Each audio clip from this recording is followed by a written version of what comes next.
You're listening to freethinkradio.com. In the late years of the 1930s, we were witness to our world gripped in the first agonies of invasion and war. No section of the earth seemed free from these terrors, or from the nightmares of what was to come. Nightmares that for the first time were brought vividly into every home by the force of a new medium. Radio.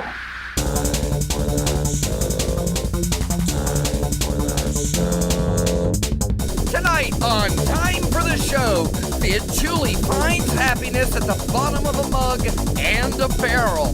Pease calls in from across the other side of the planet in our first hyper-interteleportary device. And Dr. Cosmac is here, and does Pease have a friend?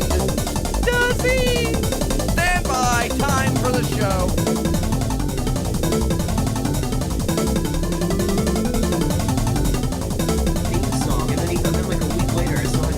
He's like, hey, dude, where's my theme song, man? You said you were going to make it for me. Yeah, and then it's like, where's that theme song at, yo? Broadcasting live from the future capital of the former Spanish Empire in something that Fid says here that I can't quite recall. I'm Dr. Fox, and it's time for the show! Hi, guys. It's time for the show. Hi, Dr. Fox. With me, via intersatellite comlink through the Hypercube Discord that you can access at timeforthewebsite.com, it's Fid Chuli, and also connecting to us through the Hypercom Discord, it's Reverend Pease. No, they're not back yet. You might as well just, That's awesome. How you doing, Fid? How was Cranksgiving? Dude, I gotta tell you, okay, so the reason that I am not in the future capital of the former Spanish Empire, Orlando, Florida, in the Hypercube, broadcasting alongside Dr. Fox as his first mate, is because I'm in Tampa for Cranksgiving, and it's been kind of off the hook. I gotta be honest with you. 2 days ago, I go to see, my dad and I go down to Clearwater, Florida to see the best blues show I've ever seen in my life. It was Robert Cray. Oh, I figured it would just be Scientologists crying about wanting their money back. Well, you didn't let me get there yet because... No, for real. So the venue, the Capitol Theater where we saw Robert Cray, and holy shit, if you like the blues, check him out. But after the show... we're walking a couple blocks away because the city was lit up. There was bands outside, bands inside, all kind of people all over the place. And so we decided, we had to call our Uber to pick us up, but let's get away from the crowd. And that way we can call the Uber and they'll be able to pick us up a little bit easier. So we walk 1.5 blocks away from the venue where we saw Robert Cray. And next thing you know, we're in fucking Scientology land. Yeah, for real. real. Just magic out there. It was amazing. So there's me and my dad, and we're both shit hammered, and we're walking around the Scientology building. And yeah, maybe we yanked on a couple of doors trying to get in or whatnot. But like next thing you know, these two dudes just appear out of nowhere. With the suits and with the earpieces, right? Like the L. Ron Hubbard's personal security detail just like appeared out of nowhere behind us. And they're like, hey, how you guys doing? You guys all right? What's going on? You guys cool? And they shot the shit out of both of us. So we started, yeah, no, we're just looking at your building. But I gotta tell you guys, if you've never been down to the Scientology HQ, it is no joke. They had bus after bus after bus going around the block with that symbol on the side. They had a bunch of people standing outside, all wearing their stupid little uniforms and everything. And they didn't take too kindly to us. I think we might now be in their system as SPs. but damn, is it an impressive compound. We kept walking around the building, and there was more buildings.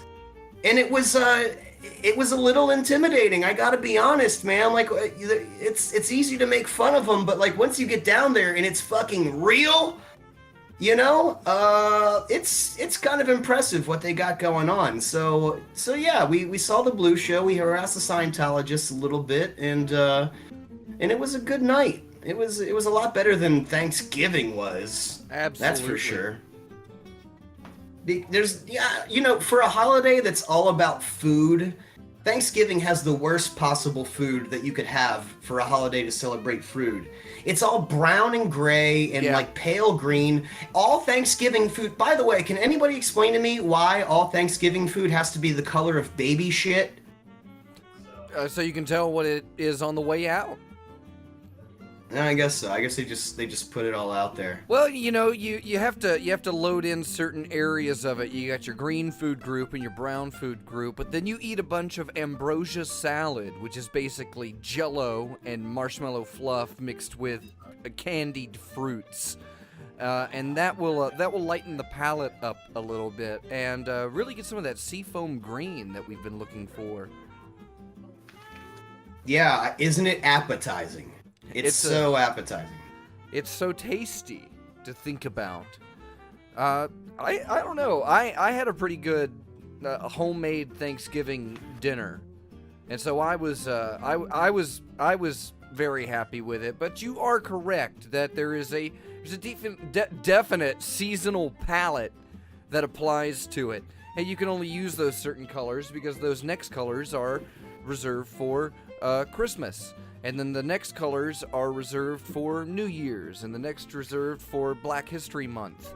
What are the colors for Black History Month, Fid? Burr, and also robin's egg blue. And you know, also a little bit of Black History Month. You know, red, blood red. Because I'm down with the struggle, Dr. Fox. Absolutely. You know, I may be a white ash, a lily white ass Irish boy, but I'm down with the struggle. Well, it's gonna help. You know, I'm gonna need you to help me document all of these colors down, because we are going to be putting out the new Time for the Show crayons, or the Crayola line that we've been working on in markers and pens and crayons, and it's going to come in your favorite non-conforming colors, such as Dissidence Black and Antifa Pink. Yeah, everything's ready. They're probably look who decided to join the live show. Hey guys, did the microwave finish heating up your pot brownies? No, we don't heat pot brownies up in the microwave, Argus Fox. Maybe in Florida you do those kind of gauche things, but we were eating spaghetti and drinking beer, and then we got to talking. How many cans of spaghetti did you eat? So, and then settle down, peace. Yeah, I know. So it's show, and people don't know. You know, I've had guests in the studio, in the Las Vegas studio, for the last 3 or 4 shows. We started out with Teller, and then we had that monk that had taken a vow of silence. And then this week, when did that guy show up? That was last week. He was so good, we didn't even hear him. Really kept true to his vow. Ooh, look, Chris has got the zinger already. First couple minutes on the show. So this is my good friend Chris Ferguson. Hi, Chris. Most people know Chris is the voice of Peter Griffin from The Family Guy. Lois? But, I gotta get my glasses on. But he has to get his glasses on so he can do his radio show. Yeah, don't Wikipedia that. Don't Wikipedia that fact. Just trust the P's. Well, welcome to the show, Chris. Thank you. Why don't you tell us something completely made up about Stand yourself up, so that we can introduce yourself to the show. Hi, my name is Chris. Dude, you gotta see this guy's vape. He's got a vape like a fishbowl. Okay, Fid, it's in the can. Pease does not talk over us because he's on a Discord delay. So I think you owe me $5. Go ahead, Chris. Tell me more.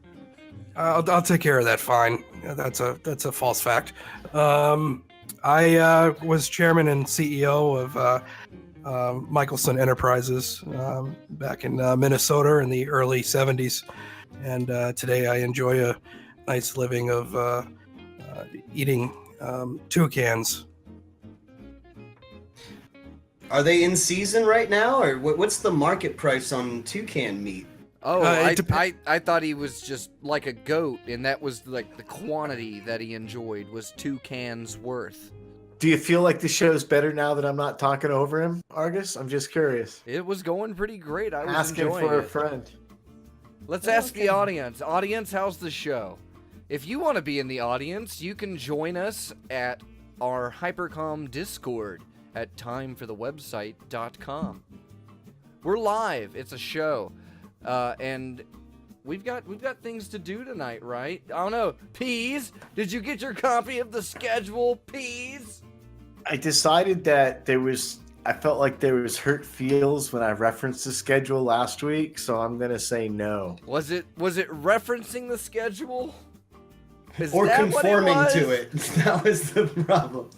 Well, no, I think it was the acknowledgement of the schedule and then conforming vehemently against it. Well, you said last week when we talked about the schedule that was for just show people only. So I don't know if you're trying to trick me into talking about the schedule on the air, Show and maybe people. it's my last notice or something. I don't know. Dag, yo! We almost fooled Peas, but you gotta get up pretty early in the afternoon to pull one over on old Reverend Peas. I've don't been have- fired Don't before. have to change your shirt though. You can wear the same shirt.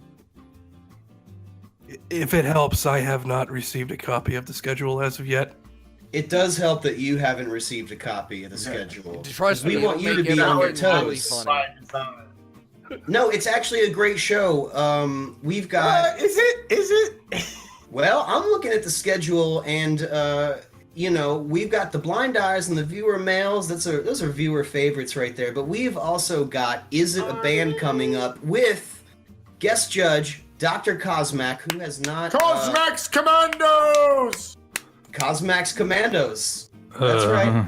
I've seen Legends of the Hidden Temple, and he's going to be joining us to officiate Is It a Band? And then apparently we've got something called Messiah or Pariah, which I wasn't prepared to do, but I'm thrilled. This was just an idea that I floated by Dr. Cosmac when we were trying to come up with bits, but he put it on the schedule. So I guess you guys are all going to find out what that is all about in the second hour. And also, I've procured a very tasty musical selection for tonight. So this is going to be one of the better shows, not because of the content that the hosts of and I of it produce, but the music breaks are going to be super tasty. So I'm excited. Well, it's just about time for one of those music breaks now. Well, let's give them one. All right. Well, we've got a great selection from Fid here. We've got a band called The Kinks, and it's a song called 20th Century Man. You're listening to Time for the Show. When we come back, The Blind Eye. Oh, hell yeah.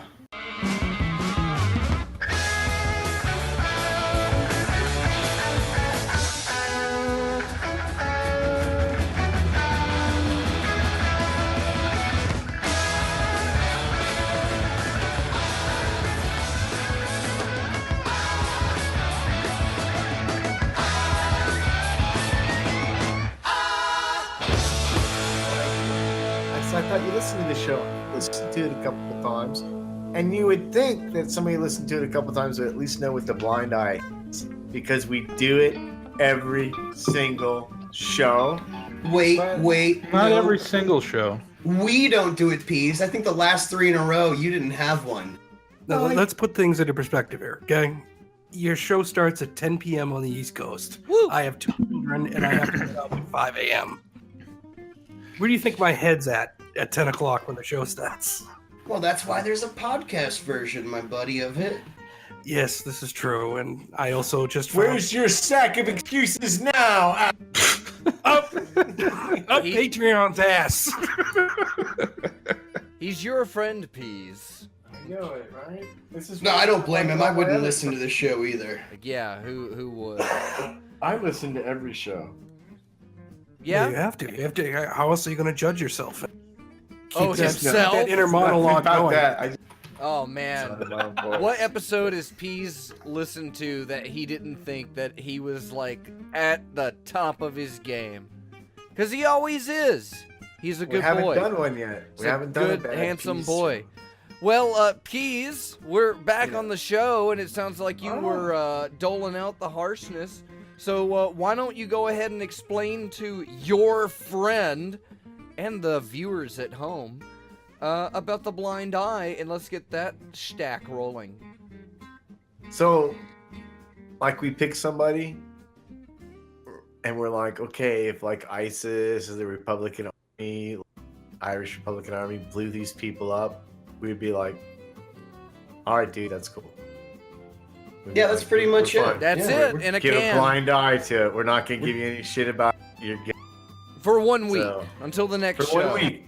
So, if they kill a person the second week or something happens, then it's like it's on. Then it's like, yeah, jihad, we're pissed at you again. But if it happens in the next 7 days, you're okay. I like my That's it. jihad with toast. Yeah. Now, I'm going to let one of the guys go. Say jihad again. You're gonna let one of us go first so you can think of yours. I want one of you guys to go first so he can get a good example. Why? Are blind your eye. examples not good? They are. I like to close the blind eyes, y'all. You do? I do this week. All right, so we're gonna let Peas go through his phone and find This is good. It's like I have a find laugh somebody who pissed him off last week. Fid, you want to go or me? Well, here's the thing. I've got like, shut up, Peas.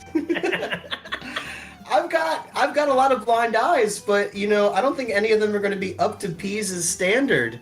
Because I know Peas always gives me shit, and you know what, Dr. Fox, I'm cussing this episode. Sorry, I'll put the quarter in the jar. It's fine.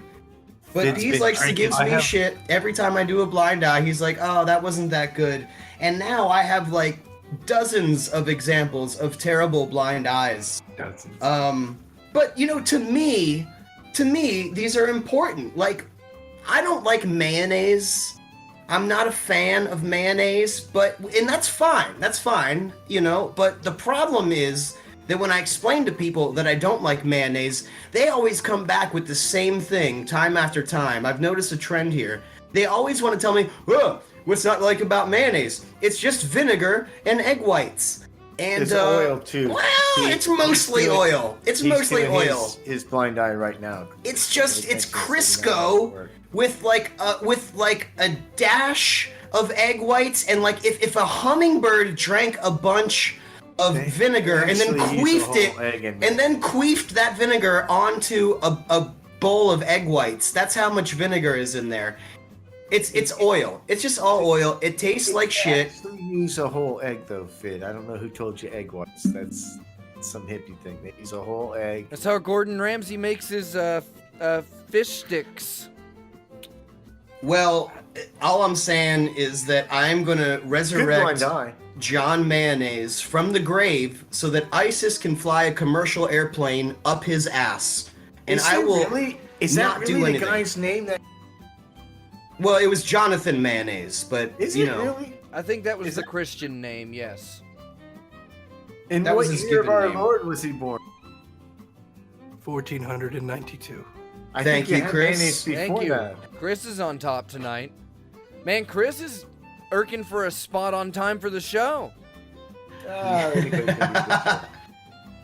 Good to have You know what? buddy. Who's your blind eye, Peas?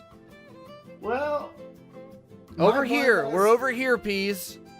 Please talk into the microphone, Peas. That big penis-shaped object in front of your face. Yeah, the one that This you're thing- not sucking on.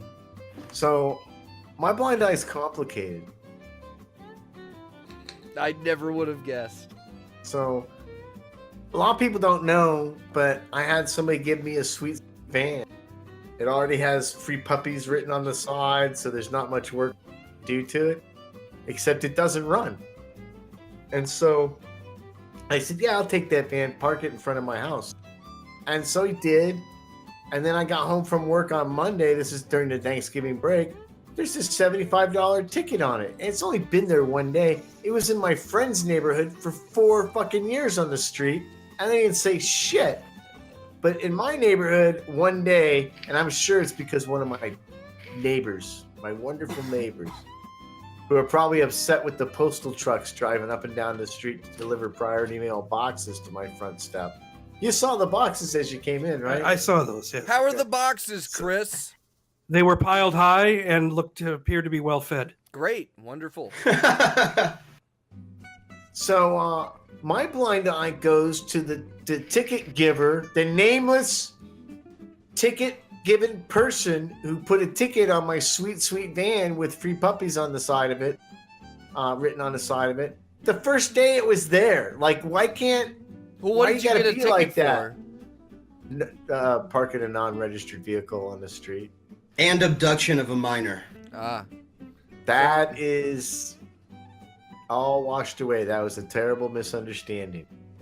Yeah, in Las Vegas, thought those the statute of limitations on abducting minors is only 1 week. Yeah. Oh, I guess he got away with it.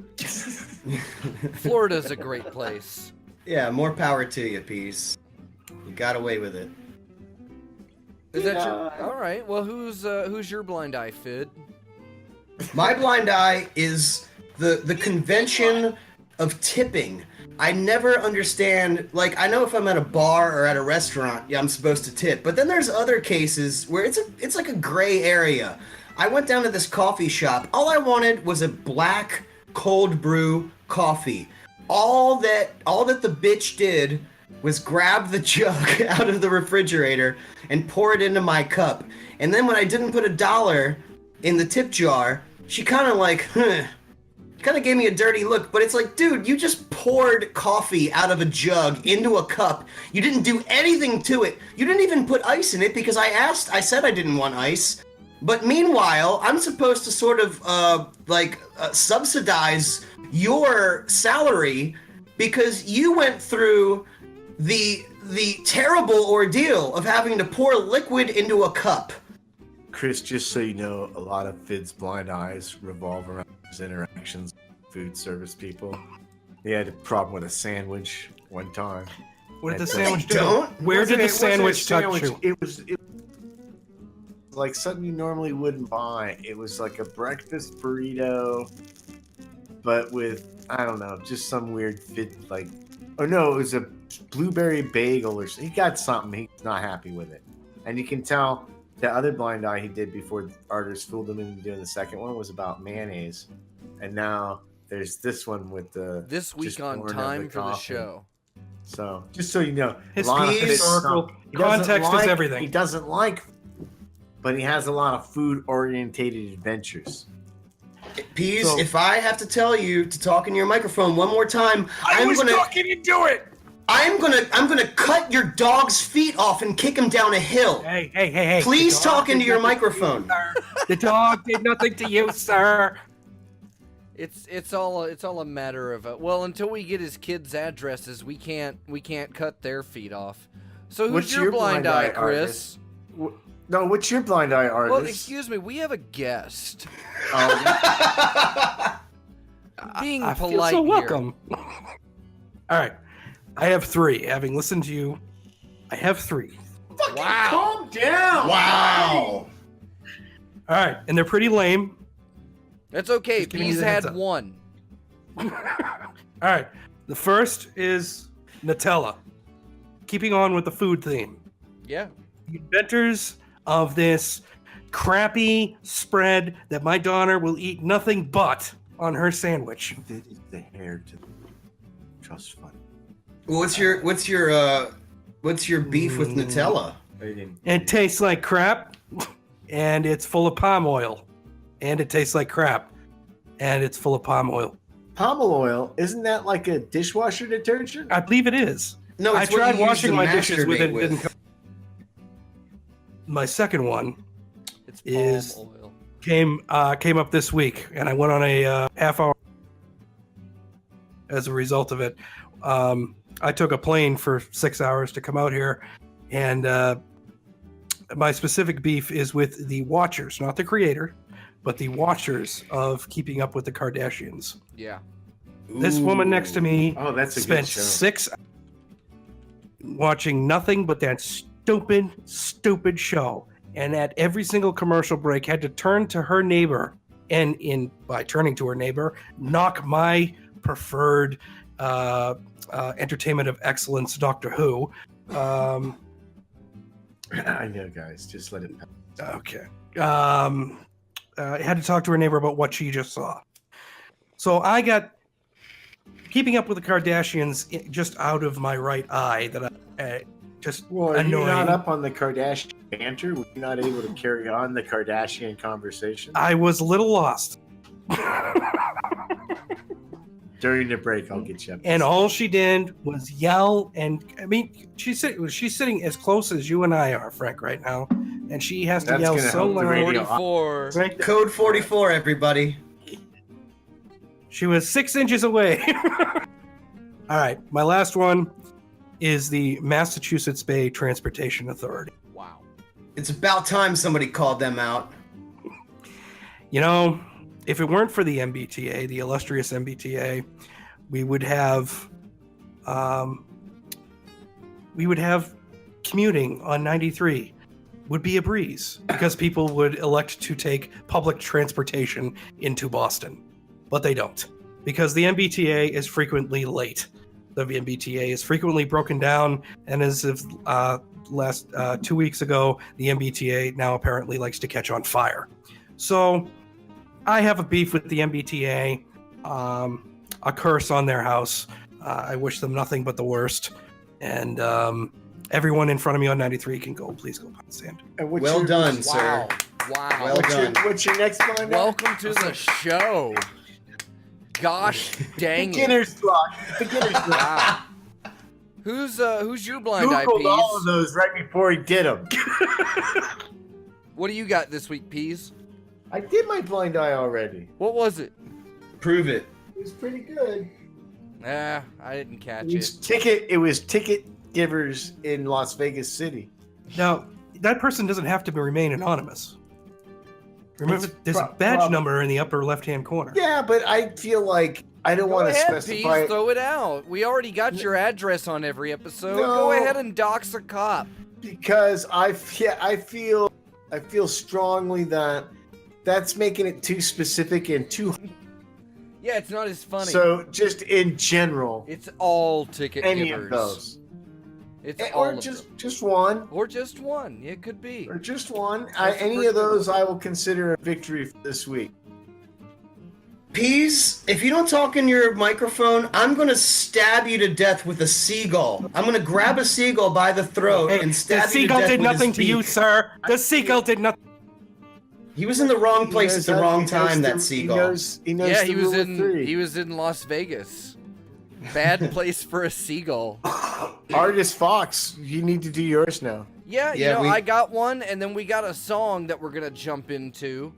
So mine this week is people that leave food that they're eating at a restaurant, because got to stick with this food theme, and they take food that they've chewed up and didn't like, or maybe it's something they don't want, and they just put it on the table.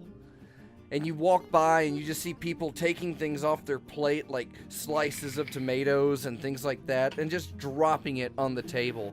And anytime somebody comes by to wash those tables, it's just going to be like a wet rag really quick.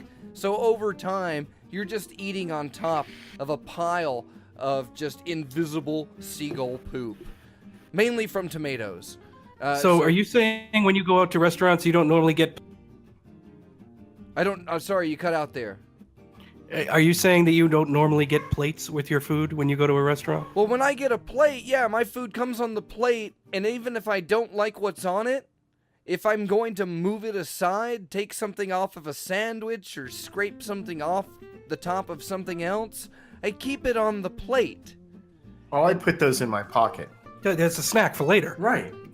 I don't understand this plate problem. Yeah, you know, Pease was quite heavy about that when I met him at the camping trip, and I introduced him to the idea of using Ziploc bags in the pockets. And now his macaroni and cheese isn't so fuzzy.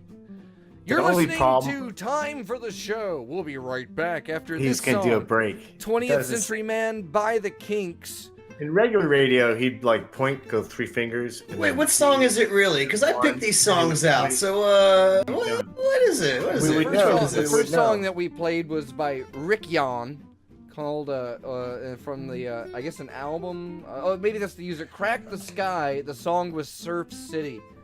This one is Crack the Sky. So I guess we're keeping with a theme here. The song is Your House is on Fire. Yeah, it's one of those two. I'll figure this out. One of these is the song title. Crack the Sky is a local band from Baltimore. There's some homeboys of mine. They're a Baltimore band that never made it big, so I decided that tonight would be Crack the Sky night, and so now we're gonna hear Your House is on Fire from the year 2012. It's a great fucking yeah. So Dr. Fox, do your magic so I can go drain the main vein. All right, when we get back, is it a band? Hell no, no, it's not. Sometimes on Tuesdays.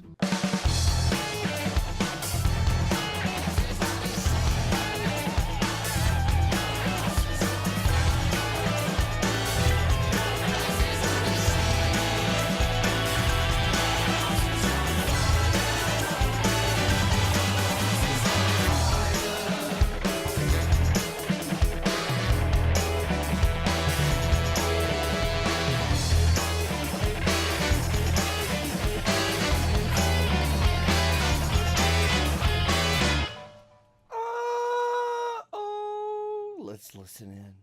I can't transport the recording setup into the bathroom, and I'm loath to urinate into a portable container. Well, why? That's professionalism. And why do you proper radio etiquette. Why do you hate peeing into containers so much? Like, you gotta keep it close, man. You gotta keep an eye on it. Did Peas die? Is Peas gone? No more Peas? Peas. Finally. Well, Peas. welcome back to Time for the Show. That was what was the name of the band, Fid? That was Your House is on Fire by Crack the Sky. A couple of homeboys from my old stomping grounds, the city of Baltimore. And damn, are they good. They're nice. I just had to play them. It's such a quick song. It was. It was the quickest 4.5 minutes I've ever had. And now, because, you know, the Hypercube standard is to, okay, everybody grab your vape. All right, we're going to vape into our mics, all right? Boy. Vape on 3. Here we go. 1, 2, 3.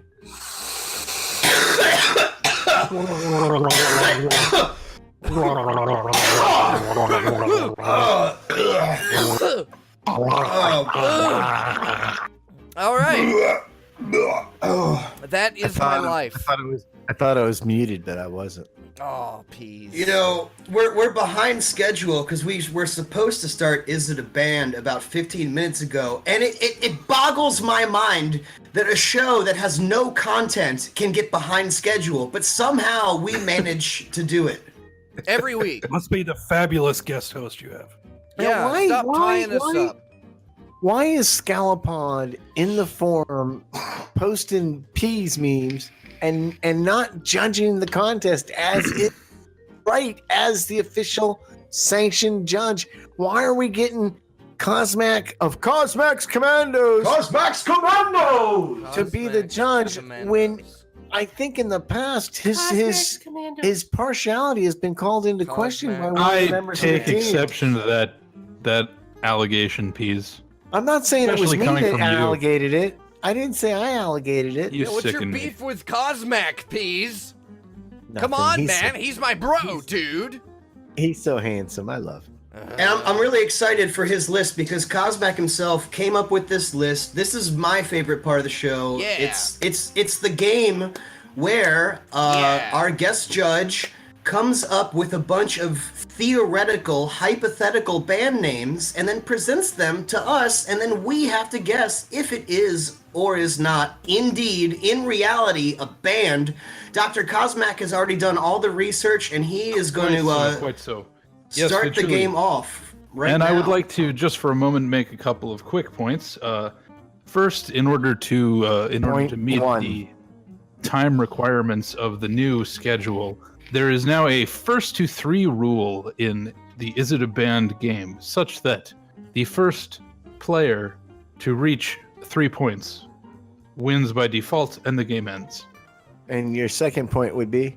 Well, yeah, just as a service to readers, I just wanted to point out that when stabbing peas with a seagull, it's better to grab the seagull by the head rather than the neck. It minimizes the beak shear and maximizes damage. I feel like you can also swing the seagull as a club more effectively that way. Do you have this in a PowerPoint presentation that I can review? I'm working on it. It'll be published in the next journal. Why do I make orientation packets if you're not going to use them? I know, we're late. We're late, but let's get into it. And hey, look, maybe just this once, if we run a little bit late for the top of the hour break, Whatever, it's just a show.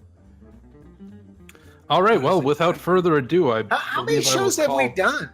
4. I believe, in spite of Pete, I will call this episode of Is It a Band to Order. And so, our first Is It a Band? Slack Wax. Slack Wax. Interesting. I think I won last week. Sounds right to me. So I'll go first, and then Fox, and then Peas and Chris. How does that sound to everybody? I would like to go after Fox asks his questions about the song. Okay, then you can go after me then. Perfect. All right, perfect. If it's SLACKWAX, Slack Wax. One word. You know. Conjoined, conjunctual. I'll let either slide. See, they do Oh, these really? questions. So you've done the research. Okay. Well, I don't have a lot of strong feelings about this one. So I'm not going to do a ton of exposition like I normally do to burn that clock. Not with that attitude, you won't. That clock. This I'm one gonna- with the vocabulary. I'm going to say no. Slack Wax, not a band, says Fid. Wow. Wow. All right. Wow. Next contestant, please. Oh, man. So one word or two? Either form? Yeah, I'll take either. Man, sounds like a setup. I'm going to say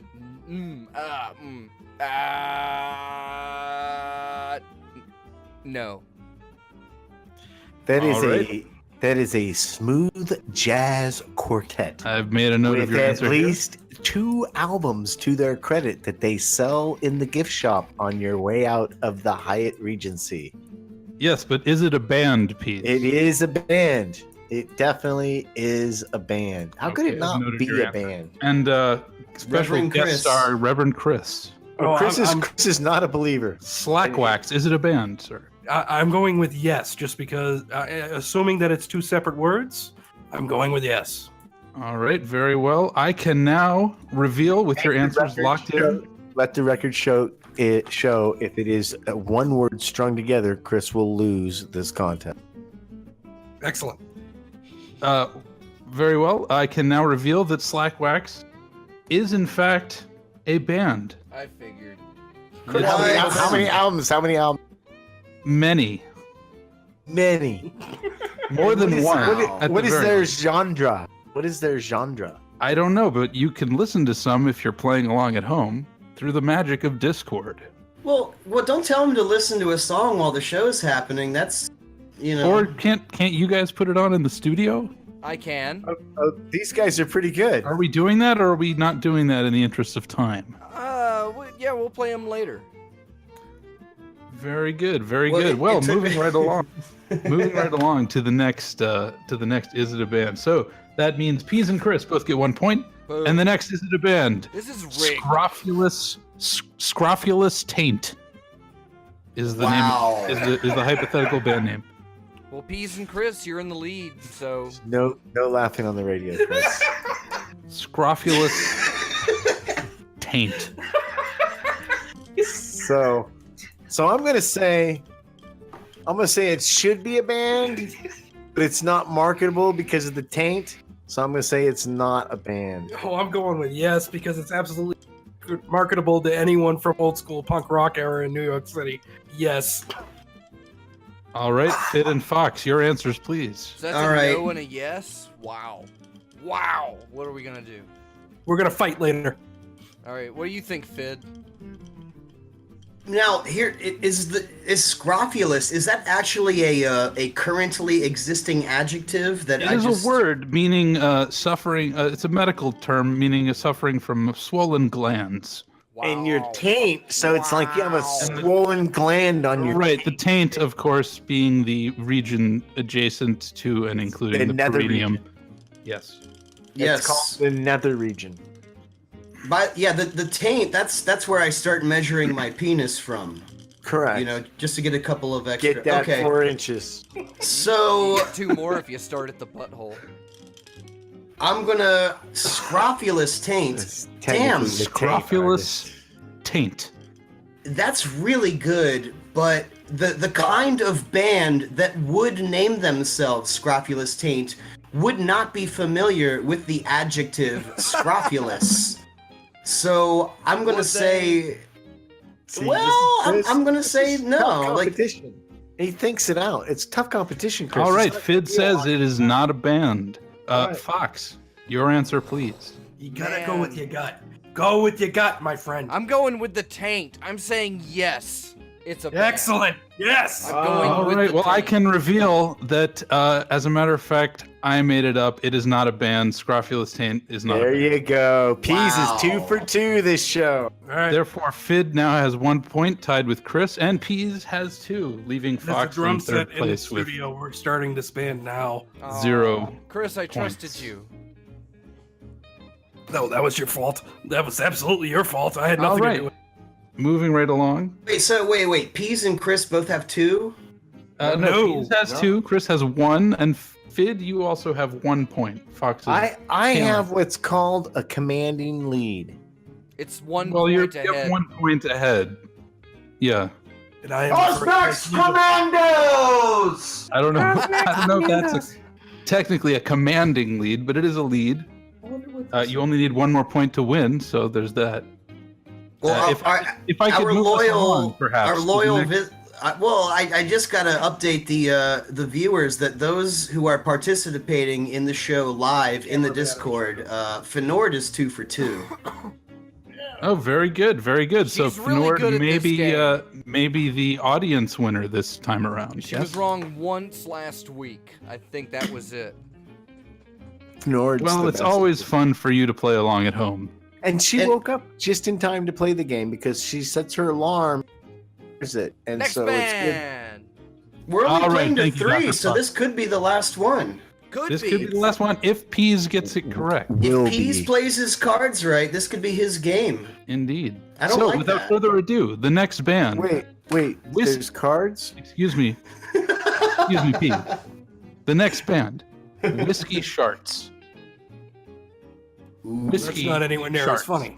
Okay, Whiskey so Sharts. that's a band for all the obvious reasons. That is a Scottish band, and they play skiffle music, and it's a throwback to the pre-Beatles days. Peas is So you're Irish, saying that so it is a that's band, racist. Peas? Is that your guess? Whiskey Sharts is definitely a band. All right, It's I'll either a make a note of Scottish that. or an Irish band for sure.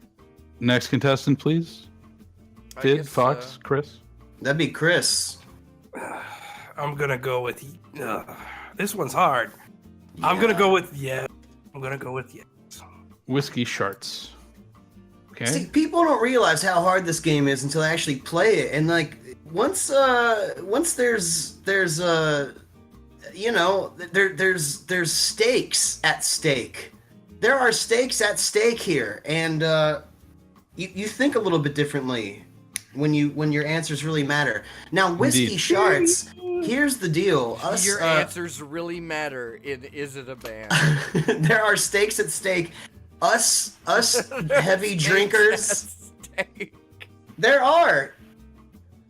I couldn't say it on Canadian fake radio if it wasn't true.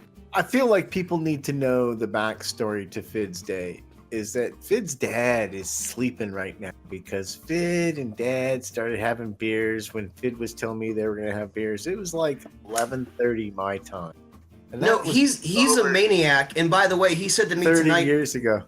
He told me tonight, I'm not partying with you anymore because this weekend was off the hook, and it might have been I might have drove him to the edge of insanity, especially when we almost got tackled by the Scientology security, and then last night's a whole nother story. Maybe we'll get into that in the second hour. But Whiskey Sharts, here's the thing: Is it a band, Fit?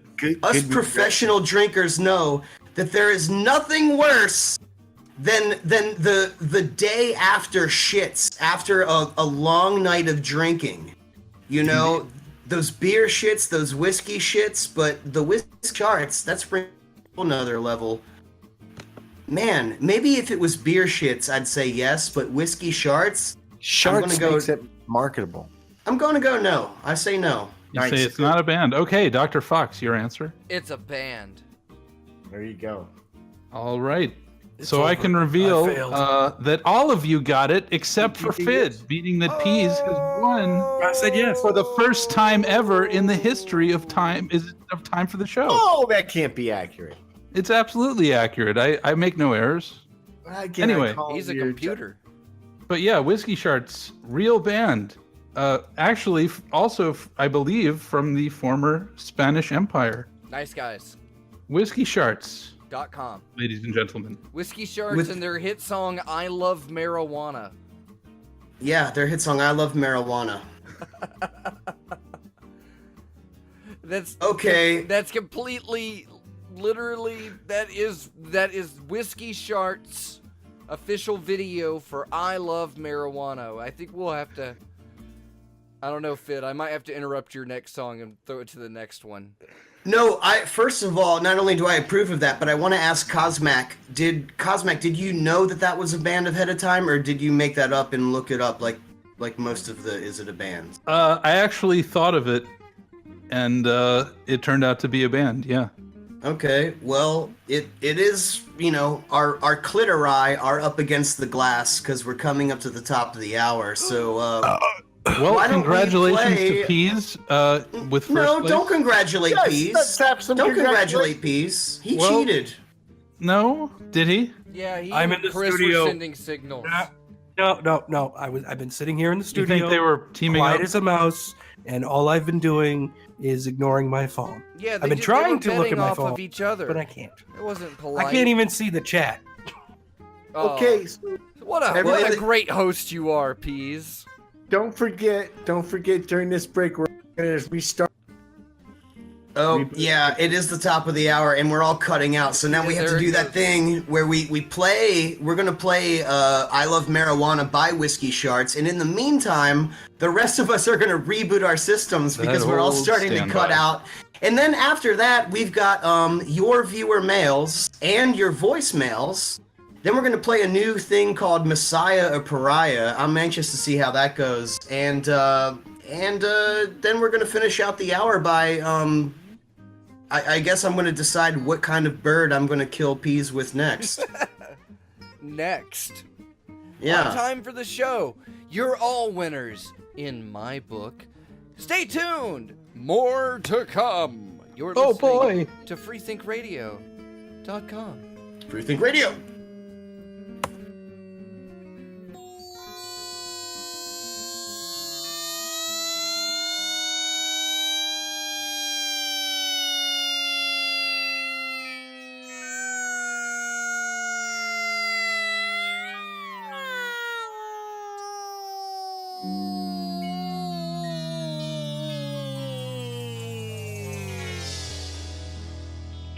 Pass that shit my way.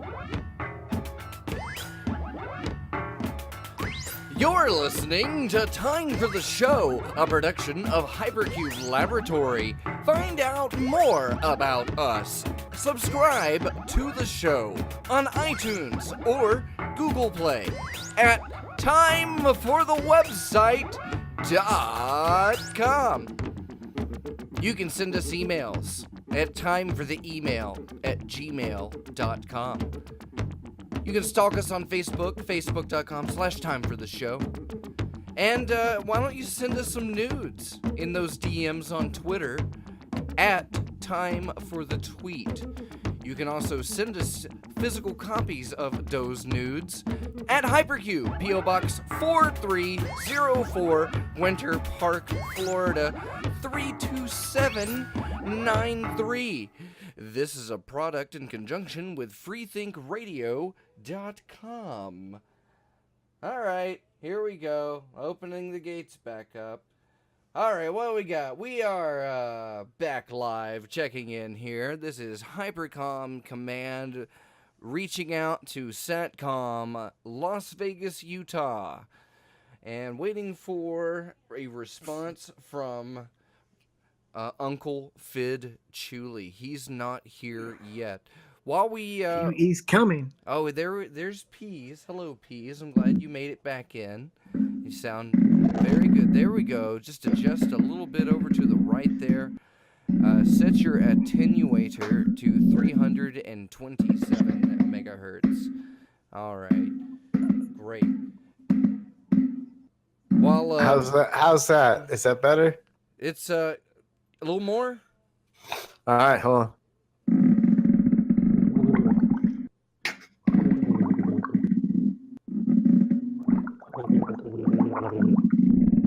Okay, I think that's adjusted. Perfect. While we wait for Fid to get in, I'll play some voicemails. Oh, that's good. Are they voicemails from the viewer mail or voicemails from the actual phone number? They're voicemails from our phone number, which I didn't put in the plug. You can leave us a voicemail. Just call 321-765-FAUX, F-A-U-X. I know it was dumb to do it that way. It's really stupid. So usually I just tell people 3289. Looks good on print, not so well for our viewers on the radio. It's not user-friendly. No, it's not. Not marketable. I am not marketable. Where did my voicemails go? What did you do with them, Peas? Well, maybe it's that they didn't think they were good. Dude, what kind of vape is that? Have you checked your asshole? He's got a vape that looks like a bong. For somebody that doesn't do anything like that. He's got this very bongish looking vape. It's got like a fishbowl tank on it. If you look closely, you can see my little fishy swimming around. Yeah. Here's the first voicemail. Okay. It's 15 seconds long, Peas. Shh. Listen. Is it playing? Whoever fights monsters should see How to about it that? that in the process he does not become a monster.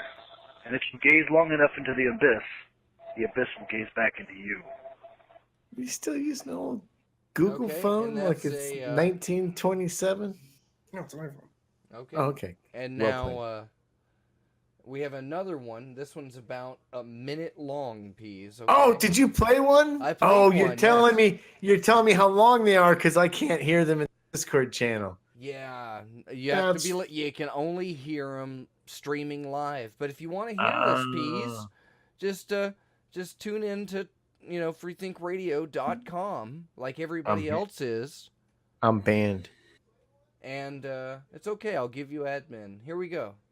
Yeah, I'm just curious if Pease is going to do a 2-year study about Stan Lee, kind of like the way he did his 2-year study on David Bowie after he passed away. We all know how Pease had planned a 2-year study of David Bowie's final album, and we never did get to hear any kind of conclusions or information or intelligence that he had gleaned from such a venture. Surely a 2-year study into Stan Lee can get Pease kind of introduced to the material, and maybe he could glean some sort of information for the rest of us and share that with the class if he could, because we never got any closure from Bowie, and I have a feeling we're not going to get any closure from Stan Lee when it comes to Pease, anyways. But please address this. Okay, Pease. So basically, the call. We don't have a name from the caller. And hi, Fid. Good to have you back. Here's the voicemail that I just played. He's asking for your 2-year study on Stan Lee, because apparently, you had put out a 2-year study on David Bowie's final album, and he remarked that either you never made it or you were just bad at it. But he was asking if you would give us, David Bowie's dead? And he wants Stan Lee's. No. I want to focus on the David Bowie thing. This is a shocking event. I wasn't made aware of this. Did anybody tell Andy? Somebody tell Andy. No, that might be too deep of a joke. That's reaching way back, right? I'm hoping that we got 3 viewers listening. Nobody knows what that is. You and I knew what it meant, though, Fid, and that makes it special for just you and I. Well, yeah, because we're doing the show for us. Hashtag inside joke. So, first of all, I did hear a little bit of the thing. I deny making any comment when David Bowie died about in 2 years I'll discuss this final album. And to the best of my knowledge, David Bowie has still not been dead for 2 years. Well, I don't think he said anything about him being dead. I think he just said about his last album. It was a good album. Okay, so that's all you got? Pretty heavy. Do you not like David Bowie? Or are you not a David Bowie fan? No, I just, you asked me specifically about the Stan Lee part. Really like. Yeah, but yeah, tell me about that. Was the call? That's the news stuff. So here's the thing, Stan Lee just died, and Stan Lee's a great guy, and everybody looks at him. He invented Superman. He did. And but the thing about it is Stan Lee, like many older men in this country, old white guys, was a product of his generation. A lot of his work was sexist. He stole the credit. What was sexist? Almost every superhero that Stan Lee created that was a woman was sexist. The thing that's worst. Wait, I'm going to finish my statement first, okay. Argus Fox. is that order? Is that also, a lot of people will say that he stole a lot of the fame and credit from Jack Kirby, Jack King Kirby. That's the guy who invented Nintendo games. And the reality is all Stan Lee ever invented was the production cycle of how comics started to be made in the 60s, which was anybody that worked on the team, even the kid that brought the coffee, got his name in the book. And in the end, right when he died of dotage and whatnot, and look, I like Stan Lee. I read him since I was 8 years old, and I really liked him. But he was a flawed human being just like anybody else.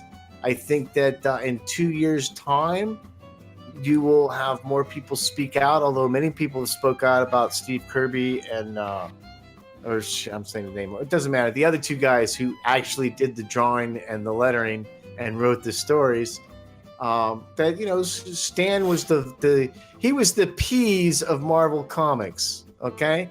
He really didn't do anything, and we don't know why we need him, but damn it, we do need Stan Lee. You gotta admit, because he was the Pease of Marvel Comics. No. I've said many times that if you guys didn't have a Pease, you would have to invent one. Okay, when you're done masturbating, let us know so we can continue the show. Okay, so next week when you guys come back on the show, we'll discuss things that you like to talk about. You asked a question. It was a voicemail. Do you have another one? That's the first time. First of all, Pease, that should have been your blind eye. Stan Lee? Yeah, you just did a blind eye without even knowing it. Way to keep on the schedule, Pease. Good job. Well done. Well, they don't like it if I talk about the schedule, Chris. I told you that. But they haven't yelled at me yet. Because you haven't seen it. You're not allowed to look at it. Well, no, Chris is actually doing good radio. Yeah, Chris is keeping up. I'm ready for when's why don't you just, how many settings did that microphone of yours have? Oh, the settings that you discounted as being worthless before the show started, and yet after talking to Cosmax Commandos, I was reaffirmed that my setting was correct. Yeah, we'll discuss those. Was it? Cosmax Commandos! Oh, Argus, I remembered what yours was. Sorry, too. what? Yours is Argus's Allies! Oh, because all of his followers are down with the LGBT community. Yeah, we're AA, yo.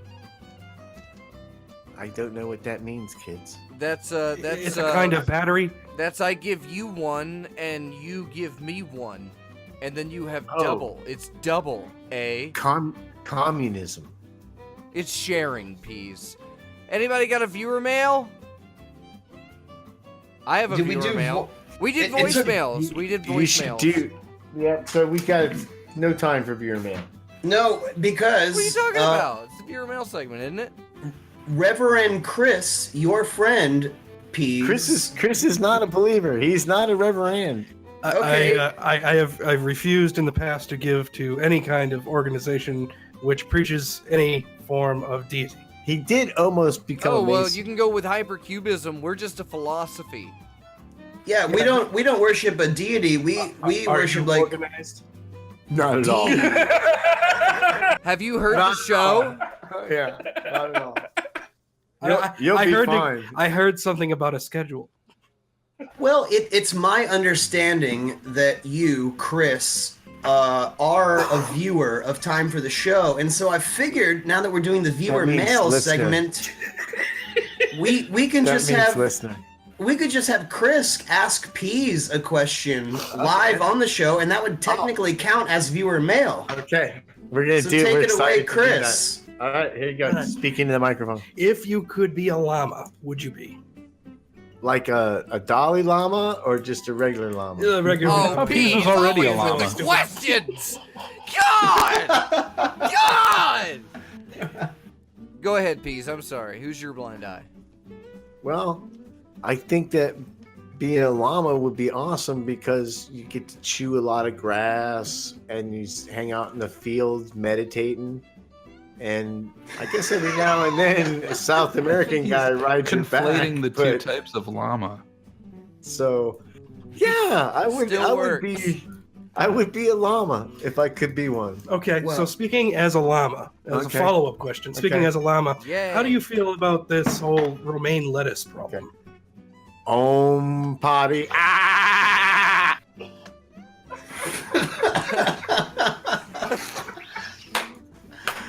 All right, I quit the show. I made I'm myself done. laugh to let you know it was funny, I quit. but I enjoyed it. That was too funny.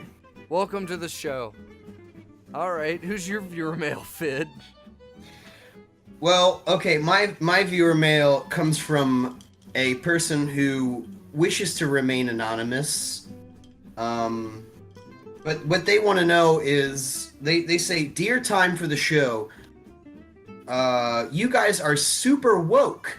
I want to be as woke as you. But just the other day, I asked a woman to consent to, oh, they spelled it wrong in the letter. I think what they mean is consent. He says, I asked a woman to consent to sexual congress, and she turned me down. I thought when you asked a woman for consent that she is legally obligated to engage in sexual congress with you per the bylaws of political correctness. What am I missing? Yours truly, Jeff Pritchard." Oh, I wasn't supposed to read his name. He wanted Anonymously, bummer. Okay, we can but beep no, it but- out in post-production. No, but that's a good question. I mean, these days, when you know, in our super woke culture, I was also under the impression that just by asking a woman for consent, she was sort of like ethically obligated to give it to you because you took that step to ask first. Well, I belong in a Facebook group that they say that anytime you ask a woman for consent, she will tell you no because you are not enough of a bad boy or handsome enough, and they only like bad boy handsome people. Even though I got a woman, and Chris has got a woman, and Argus has got a woman, and looking at the three of us, I would think that would not be true what these guys say in the group. The Fit doesn't have a woman though. I got a nice Cuban lady last night. What? Oh, so sexy. That's 2 bumps. And she asked me for consent, which I don't know if that makes me like the bottom or whatnot. May I touch your erection? Through the radio. Well, you gotta wait. You gotta wait because I'm only. Is that how XLR cable. Is that how consent works? The other way around? Excuse me, would you mind if I touched your erection? No, please do. Please Well, do. I would enjoy about, erection touching right now. I'm only at about 85 to 90% tumescence, so if you want to give it a little while. Tumescence. Yeah, you like that, P? That's a good Don't word. bother right? looking it up. That's got something to do with erections, folks. Finn Julie wouldn't have thrown it out there if it wasn't. Dictionaries are fun. What's a dictionary? Is that one of those books that's in the book museum? All right, who's your blind eye, Ps? I think they're called libraries, but they're really book museums. Oh, are they? I didn't get it. Well, that's why I'm explaining it to you. Well, everybody knows that the joke is always at least 30 times funnier once it's been very delicately explained to the person that didn't get it. Yeah. Yeah, I got a viewer. Going back to the answer for the viewer, I'm fairly certain that viewer response. I believe the response that she is ethically able to give is a drink in your face. I believe that's the only response she's allowed to give ethically. People from Boston throw a lot of drinks in other people's faces just so people knows. If you're in Boston and you don't like something, you just throw a drink into the nearest person's face and they're like, what the fuck? Well, that's how they bathe there. They go to the bars and they have everybody splash, the bar mats out at them. No, Guinness. That's Guinness, just in really. Southie. They only it's do Guinness. that in Southie because they're so far away from the Mystic River. Well, everybody in Boston is an immigrant from Ireland, so yeah. Except for the Puerto Ricans, that's true. Even the Puerto Ricans are from Ireland and Boston. Yo, sorry lads, you have to go to Ireland before Boston. Get your asses back on that boat. Back me up, Chris. Am I right or am I right? Paco, Pancho, get back on the boat. You gotta go to Lisbon first. Dr. Fox, did anybody write you a letter this week? They did. Oh. Here, listen. What do Reverend Edie I have my paper. You guys didn't have your paper. Oh, whose paper was that? It might have been mine. That was my cab fare. I'll never know. That was great. Dear time for the show. My spider keeps taking my cocaine since it is harder to find oxycodone-laced fruit flies. From Anna Lingus of Shroomhead Springs, Wisconsin. This is the analingus. You're always with the ass jokes. Please, you have an answer. What do they do? I would suggest that they go to Fruit Flies Cocaine R Us, where they can get a vast assortment of cocaine-laden fruit flies. And it'll take a period of time to wean the spider off of the OxyContin fruit flies, but the bump of cocaine will make him more productive as a spider. So I think it will balance out for his long-term life goals. Yeah, I'm sorry. I totally disagree. You have a spider in the house. The natural response is to set the house on fire. But save Damn. the oxycodone fruit flies. I would eat the oxycodone fruit flies and then order cocaine-laden and snort them. So is this like a readily available service out in Utah, Peas? It is. There are, I want to say there's 6 It's different like a chain operations here in Las operation? Vegas. Yeah. I'd like to, I'd buy into drug- that. Drug bugs are us. I thought it was cocaine-laden fruit fries. Are us. Is a fruit fly a bug? Argus Fox, is a fruit fly a bug? What's a bug? A pest. A pest, like Fidchuli. Is Fidchuli a bug? No, is he a pest?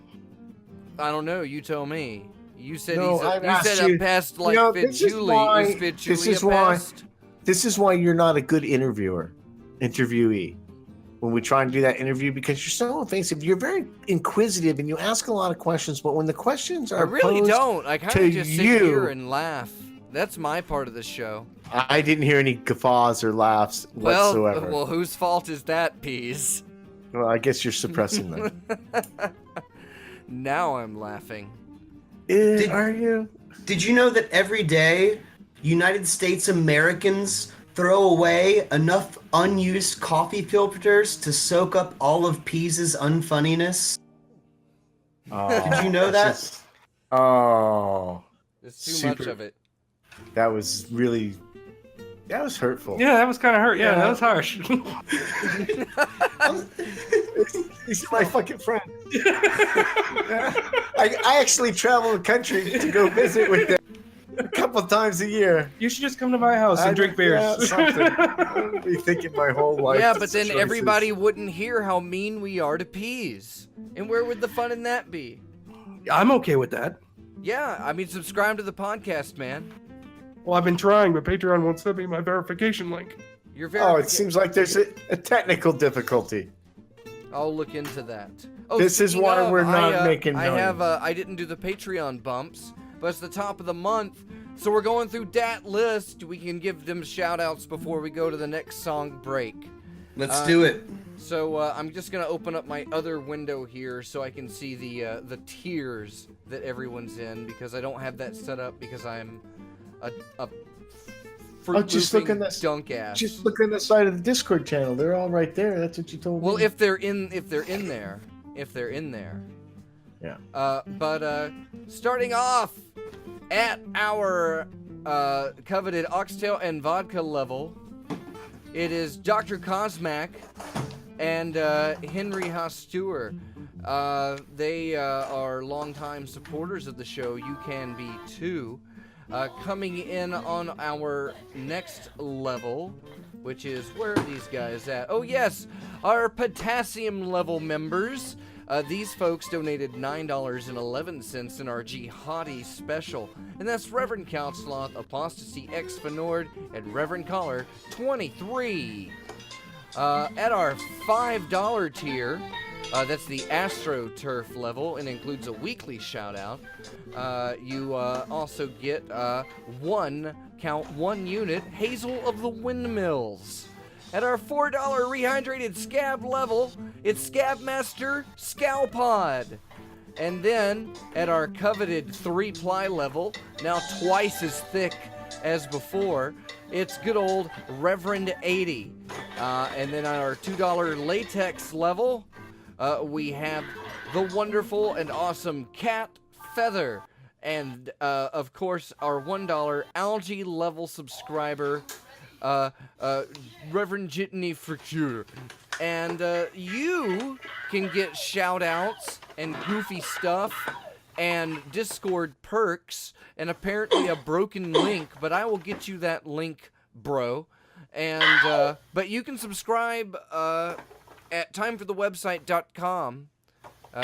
There's some buttons for iTunes and Google Play there. But we're gonna crank it. We're gonna crank it. We're gonna crank it. We're gonna crank it all the way up to the next level. We're gonna come back after one more song break, and it's a new game that Finn invented and that I said we're gonna do. So stay tuned. It's time for the show, won't you?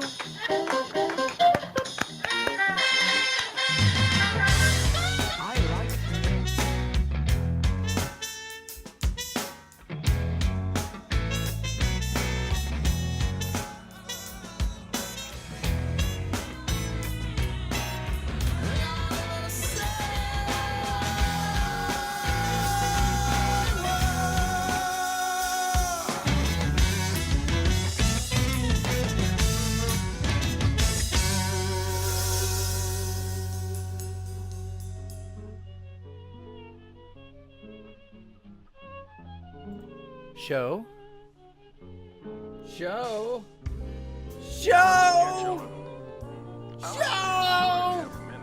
Hey everybody! Is it showtime? this show. It's time for the show. That was Fid's other band, which was, I have to turn my head to look at the other screen. The Kelly, excuse me, that's the other one. That's the Kelly Bell Band with One World. So some sort of hippie bullshit from Fid.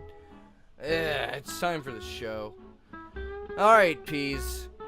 So we have this new game, but it's Fid's game, and I'd want him to explain it. But I definitely would want him to be here. And I don't know where he is. Where's my boy? He's here. What'd you do? Did you say something mean to him on the break? Fid and I are pretty tight, dude. I'm gonna ask him when he gets back what you said. What if he doesn't come back? What do you think he's gonna tell me? What if he doesn't come back? Well then, I guess the show's over. I see Fid Julie right now! Is it literally time for the show? Right now, pressed against the glass. Oh, hey everybody. Showtime. Welcome back, Fid. What'd I miss? Well, Anything I was asking, funny? Well, I asked Peas, I said, where's Fid? And I said, did you say something mean to him to make him leave during the break? And he said, no. And I said, well, I'm going to ask Fid. And when Fid gets back, I'm going to ask him if he said something mean, if you said something mean to him. That's what I was saying to Peas about you. And so I was telling Peas that when you got back, I was going to ask you what was going on and why did you leave, and if Peas made you leave. And eating into all the time of your new game. And I asked Peas, what do you think Fid would say when he gets here? So Fid, what did happen? I was going to ask Peas who his blind eye was. Because we're all curious. I want to know if it's a Taoist or Taoist. Isn't that what we're playing? It's well, that was Zen. This is Tao. That was Zen. All right, see you next week on Time for the Show. Go on the high note. We're done. Cosmax Commandos! Argus is ours! Well, let's not forget about the Truly Chulies. I mean, you know. Truly Chulies. How are things down at Chuli Manor? Well, my goddamn father kind of got me smoking ciggies again. Other than that, we've been having a pretty good time. But dude, you said you were gonna vape with the rest of us. Well, I still have my vape here, so like during the show when I want to smoke a ciggy, I can just Siggy. I can vape, but then like the song break happens and are you song breaking again, Fid? Are you running out to get a ciggy? I'm sorry. Wow. Smoke. How the mighty have fallen. Well, Fid. Smoke. Why don't you with the raspy gravel of what are you smoking? Well, they're the best tobacco money can buy. Oh, wow. First of all, it's funny that you say Pall Mall, the Peas, because that's my dad's brand of choice. But I was going with the American Spirits, which is, in my opinion, the best tobacco that money can buy. That's why they charge you $1 more. And Columbus. But if you break that dollar over the 20 cigarettes that are in the pack, it's a nickel. And I don't know if you've ever tried to... If you've ever tried to smoke a nickel before, it's pretty hard, but if you put it in tuberculoidal cylindrome form, it's a lot easier and a lot tastier than the cold metallic funk that is the American nickel. That nickel, by the way, is the American Indian Italian tax. Is Cold Metallic Funk a band? Oh, Cosmac left. Save it for next week. It's on the list. Apparently we're doing something this week. I floated this idea by Dr. Fox when we were trying to come up with bits for the show. I said, I don't know, why don't we do something called Messiah or Pariah? And Dr. Fox said, what is that? And how did I explain to you what the concept behind Messiah or Pariah is? Good pass off. Well, when you pulled your pants back up, you explained it to me, and that's why I would want you to explain it, but let's see if we can confer here.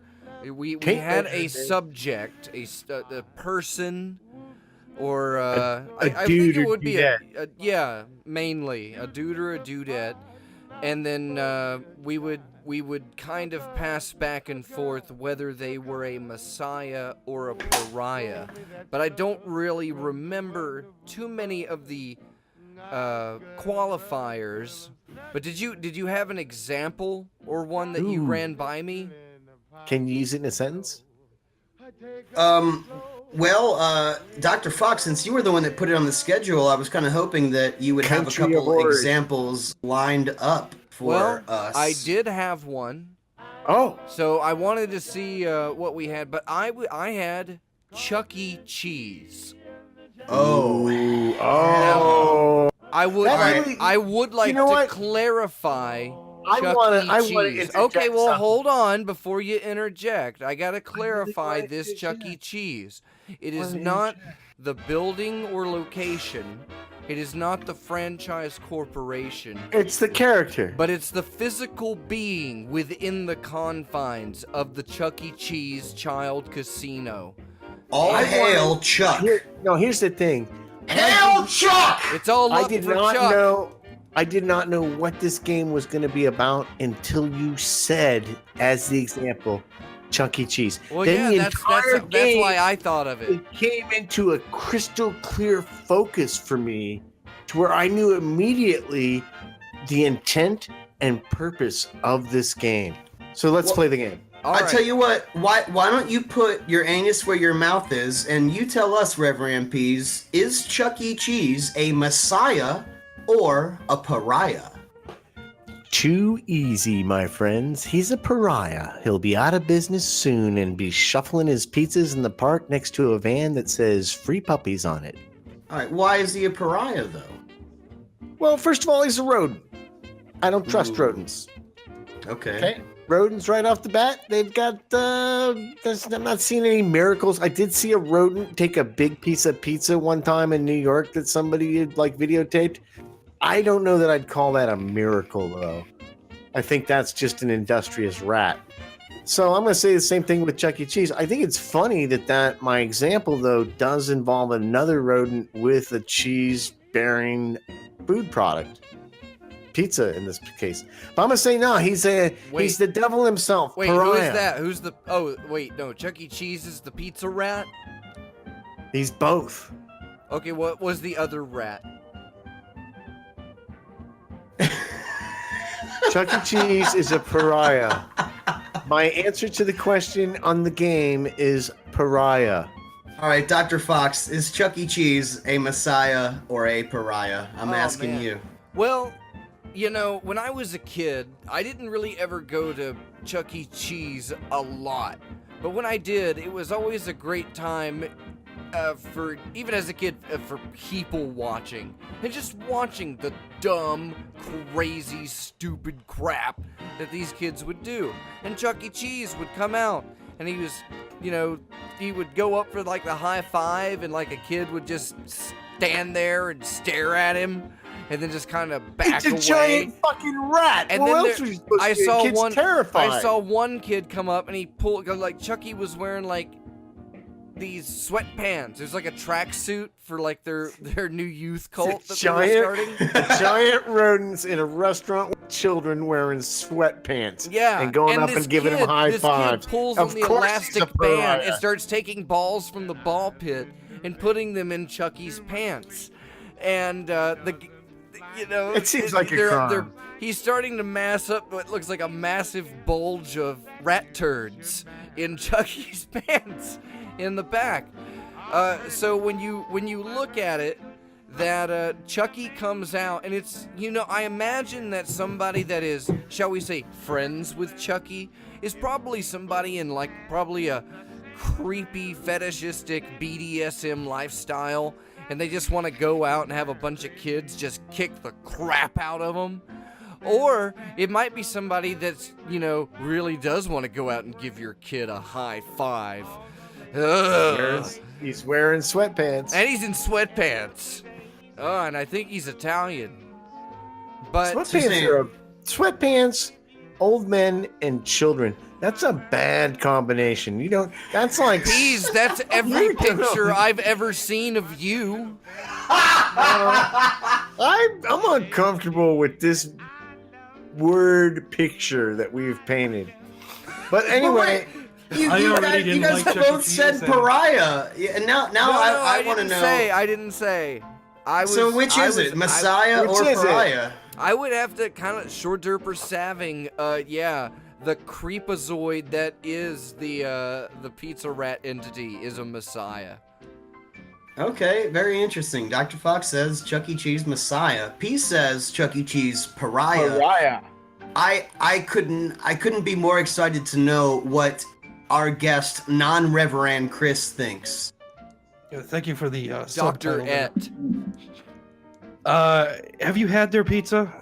It's delicious. It's one of the best they've ever made. Pariah. You need to get outside more.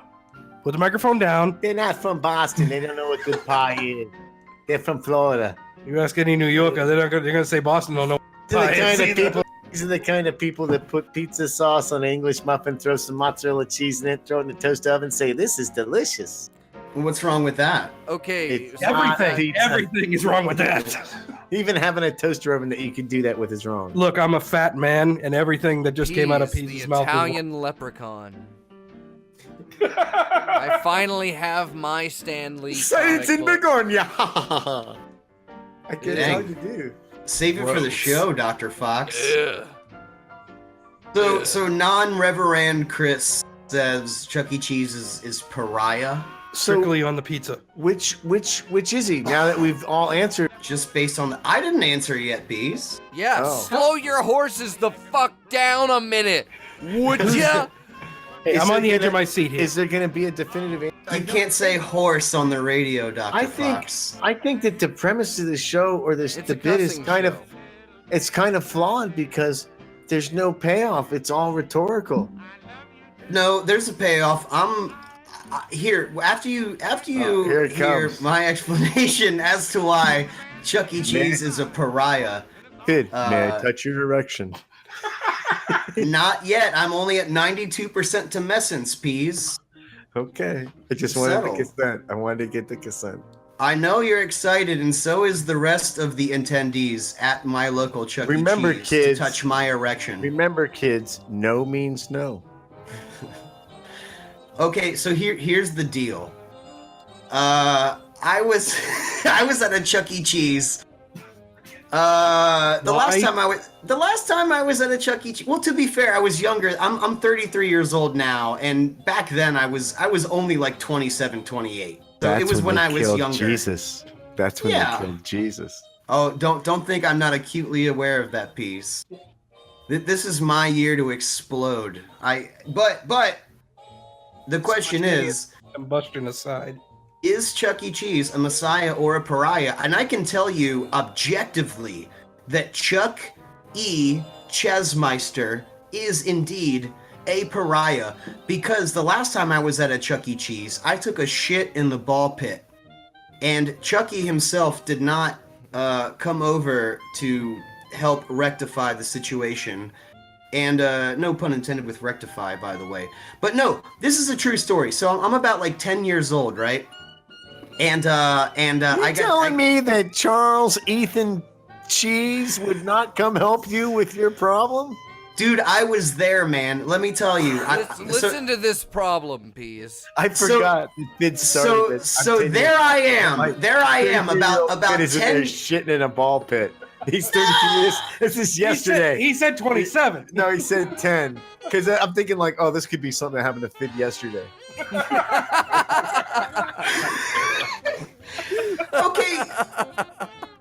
Okay, look, it may have been yesterday, but like, for the sake of protecting my my integrity, I'm gonna say that it happened when I was 10. We're gonna lie and say 10.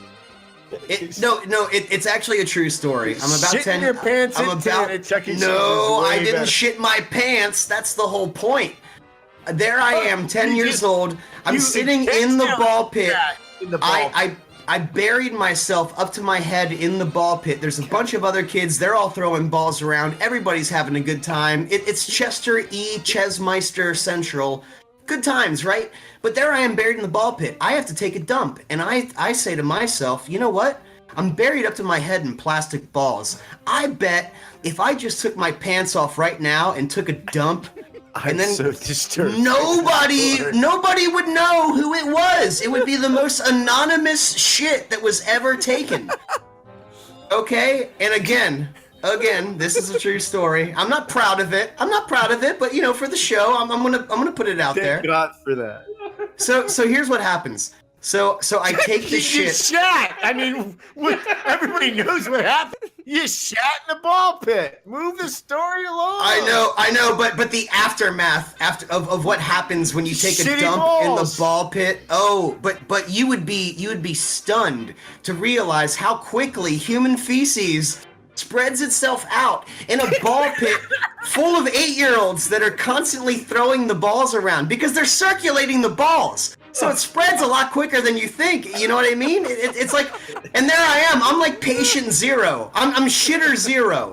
Okay? And I thought I was going to be able to get away with this. But before I could pull my pants up subterfugely and get out of the ball crawl. Play it off. No, but before that could even happen, my feces had already spread throughout the entire ball crawl. Okay, and well, to be honest, I thought it would be funny if I took one of the balls and wiped my ass with it and threw it at one of the kids that was going down the slide.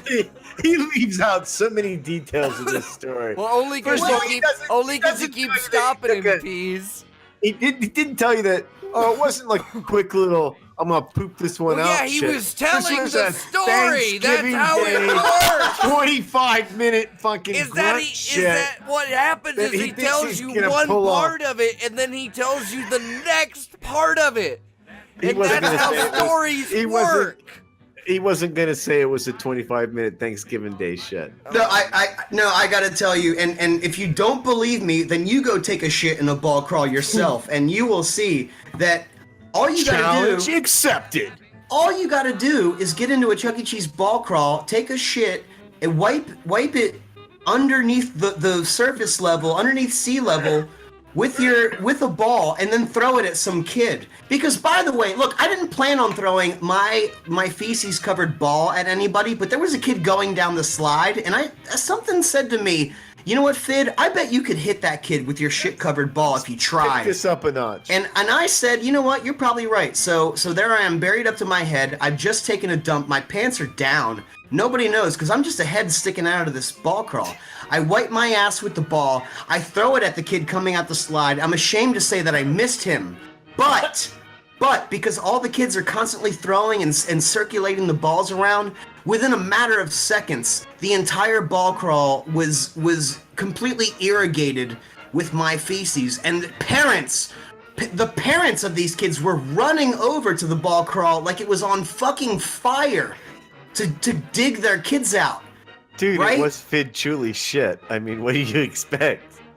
It was mine, and you know, I didn't own up to it at first, but because of the fact that you know, a plastic sphere is like the least accommodating thing to wipe your butt with, I had to turtle walk my ass to the bathroom so that I could properly wipe my ass and do a rewind like a man.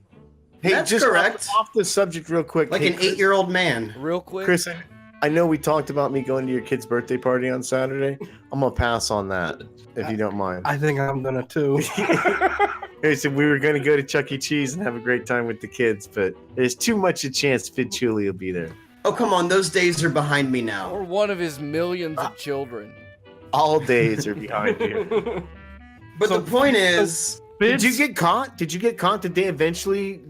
Did Chuck E. Cheese come and pull you out of the ball pit and hoist you over grab them? you by the scruff of your little Fid Chuli hat and your duck pajamas and say His you're the 10-year-old shitter? beard.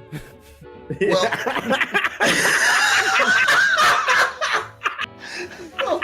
Fid, I gotta ask, were you wearing shoes? Were you wearing duck pajamas? well, yeah. Actually, according to Fid, he wasn't wearing any pajamas. He had no pants. I pulled my pants up, and while all the parents are scrambling to pull their children out of this contaminated mess, Fid's all looking around like, what? What's going on? Yeah, I was trying to play it cool, but I had to turtle walk to the bathroom, and as I'm sitting in the stall, and by the way, it had all gotten like inside of my pants, and I'm like, how am I gonna get out of this one? There's no way I'm gonna walk out of this stall with dignity. So I'm in there for too long. Then my dad comes in and is like, dude, what did you do? No, he knew it was me. It wasn't suspicious. There's 75 kids in the fucking ball pit. Finn's dad comes in. What did you do? He knows it's Finn. Is at the root of all this evil. He did, and I was like, Dad, my pants are full of poop, right? So he's like, holy shit. So once he figures out that once he like deduces that I was, and no pun intended on the word deuce, but once he deduces that I was the one who actually shit in the ball crawl, he takes it upon himself to walk over to the manager. And he tells me this story later on. He says the manager, he said, hey, sir, I need your attention for it. The manager turns around with the biggest smile on his face. Yes, sir. What can I help you with today? And then he lays the news on him. Well, my boy's shit in your ball pit. Yeah. Pretty much. And then the dude's smile immediately went to a frown, and he says to my dad, God damn it, I just put 3 new cases of balls in there today. So he's pissed off. So we gotta walk out of there with our heads hung in shame. Doing the same thing. So here's the thing. This story begs the following questions. How often, because Finn, you're a unique character, don't get me wrong. And I don't want to take away from your Chuck E. Cheese ball pit shitting story, but you can't be the first or only child to have ever done that. Do they have a procedure for ball washing? Well, as a matter of fact, do they have to destroy the balls and then buy new cases? How does that work? As a matter of fact, if you've noticed, the ball pits have gotten less and less popular because of sanitation issues. And I would like to think that I was the one who started the trend of eliminating the ball crawls. You're a hero. From family-oriented restaurants with mechanical. A lot of people talk about these guys for Fid Chuli. Yeah, a lot of people think the people in Afghanistan or Iraq are the real heroes. But no, the real hero is the one that years ago had the foresight to say, this ball pit shit is out of control, and took steps to eliminate it. And now we find that the ball pits are really, they're like the size of a small janitor's closet. There's 6 balls in it, and only one kid can go in it at a time. So thank you, Fid Chuli. Thank you for your service, sir. But I would like to say it's the best story on the show ever. Chuck E. Cheese, because of that, Chuck E. Cheese himself is a pariah. However, that female bird who's like his backup singer, she's a messiah. Because my buddy and I used to go sneak. What's her name? Okay, now you're. I don't know. She's a bird. I think she's like a chicken or something. You know, that mechanical chicken that sings alongside Chuck E. Cheese. But while Chuck E. himself is a pariah, that chick is a messiah because she was the first girl that I ever looked up the dress of. And even though it was a mechanical vagina, even though it was a mechanical vagina, it was the first one I'd ever seen. So she's a messiah, he's a pariah. I rest my case. All right, so and they're not that much different. Mechanical vaginas and regular ones. Fid's coprophilia aside, ooh, I want to know the answer. Is it a band? So listen, Chris, I gotta do my apologies. That'll be it. Yeah, you can't do. So what did we have? 3 against 1, right? 3 pariahs, 1 messiah. Yeah, we all win. Well, I guess. Well, then we all win because we heard Fid's shit story. It's not a game. That's why we won. The real winners. It's not a game. The real winner's America. There you go. Thank you, Peas. You're all now, winners. Peas. Peas, this is the part of the show that I love where you apologize for the entire show. You make it right with the audience, and you're so good at it that I just can't wait for you to blow my mind again this week. So here we go. First of all, I'm sorry I had Chris on the radio. I didn't know he was going to be so inexperienced and laugh and vape super loud into the mic the whole time. It's like sitting next to the geyser or something. But I'm sorry for that, but it's okay. We did some blind eyes, and I feel like, again, Chris kind of pissed me off coming to the fucking first blind eye he ever did with 3 blind eyes. Way to make your friend look bad, asshole. 3 blind eyes. 3 blind eyes. They're so much fun. They're so much fun. Even though there's some His guest was better than him, and he's going to apologize for it. 3 blind eyes. But here's the thing. I don't know that last week's show ever get aired, but Fid gave such an excellent blind eye. I had to stop the show and praise Fid for about 37 minutes. Because it was after weeks and weeks of tedious bullshit, sucky blind eyes. Fid Chuli last week really came through. And I gotta be honest with you, this one was not mediocre. It wasn't good, but it was bad. You can see that Fid is working on the blind. I forget what Argus's was. My thing with Fid's blind eyes, though, is some of them I'm not sure were based on reality. I'm not sure that Mr. Mayonnaise actually invented the condiment mayonnaise. I believe he was my postal inspector back in the day. The tipping one was good. I get why he doesn't want to tip people when they just pour something in a cup. But this has all become light in my later apologies because Fid did an okay job on the blind eyes. I was pretty pleased with him. Chris comes up with like 18 blind eyes, and his last one's about Massport MBTA, and I just thought that was a cheap shot. Those people work hard. I don't know why he can't just try this fucking. I was also a little disappointed. I have to apologize because even though Fid and Argus have made orientation packets for all the guests, we didn't get any here. We've got 23 cases of priority mail boxes. We looked through every single one of them. There was not one orientation packet in it. So we're just going to say it wasn't delivered. Is It a Band? Really great Is It a Band? Probably the best Is It a Band that we've done. I'm sorry and apologizing that everybody else didn't do as well as I did at Is It a Band, but these things kind of happen.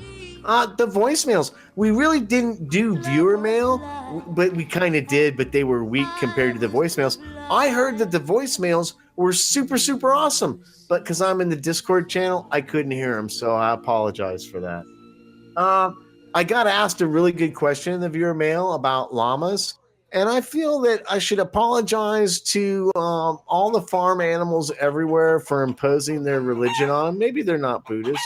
I don't know that llamas are Buddhists. They might not be. So it's, who knows what they are. Then there was some controversy, and I have to apologize for this.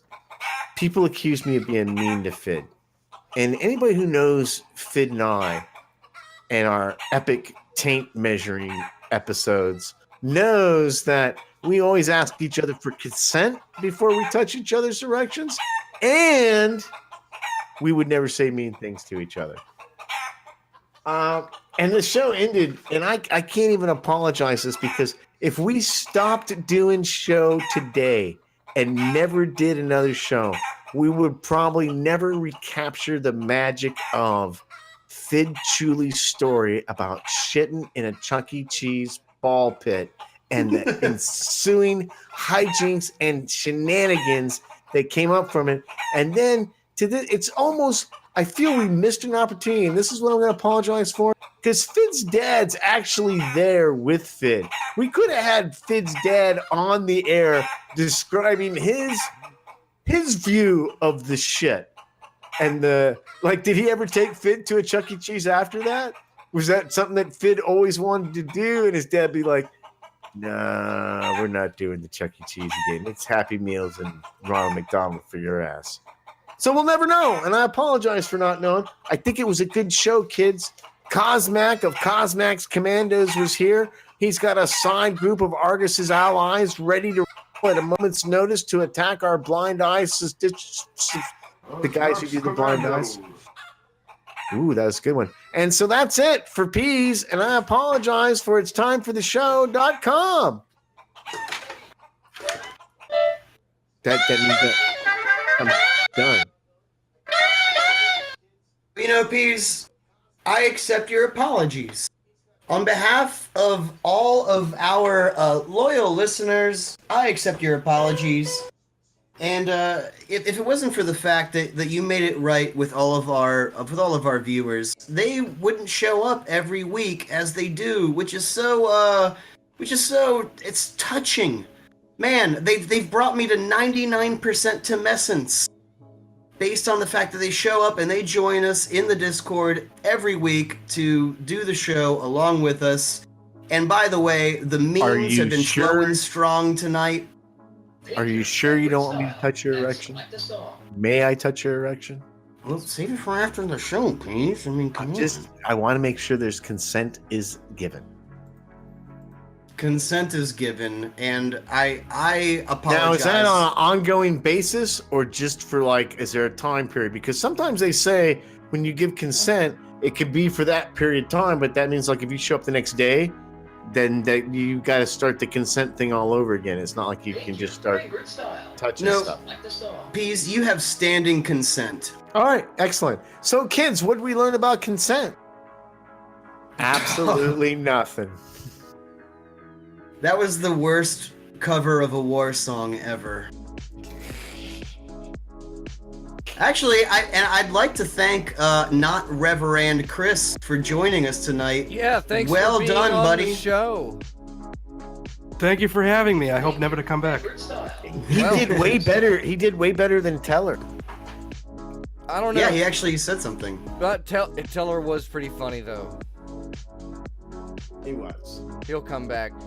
Well, this has been another production of Time for the Show, a show brought to you by people such as Fid Chuli, Reverend Peas, and our Patreon supporters, and sometimes even live guests like Chris here. I'm Dr. Fox. You're listening live on freethinkradio.com.